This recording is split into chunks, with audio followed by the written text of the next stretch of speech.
Congratulations to have found all collectibles of part 2. Here is how we created the story and the music of the game. Right now, music for video games is really the most innovative music going on at the moment. Normally I start off with a Skype conversation with Olivier, and he's got some very definite ideas of how to approach it.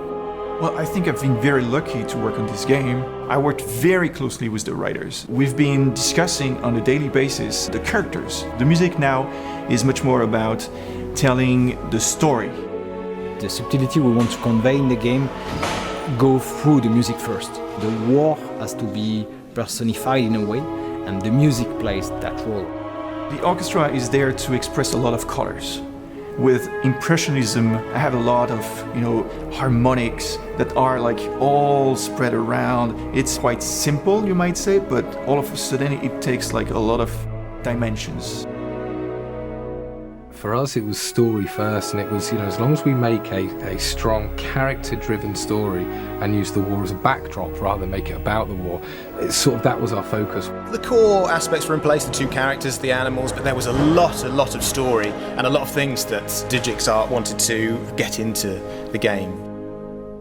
It's difficult to find a way to express all ideas into a single experience. The coordination between the creative teams all around the world was a massive challenge, and the deadline of the game could not be changed. You'll notice that there are no villains in this game. Each of the characters that you think may be a villain will hopefully have a redeeming arc somewhere. When you're dealing with a subject matter like war, to talk about things in terms of good and bad and right and wrong, it just feels so absolutely wrong. We just wanted to write everybody is very, very human, and everything is just shades of morally grey. It's up to the player to kind of decide what they think is best in any given situation. There's real opportunity for there to be an emotional response.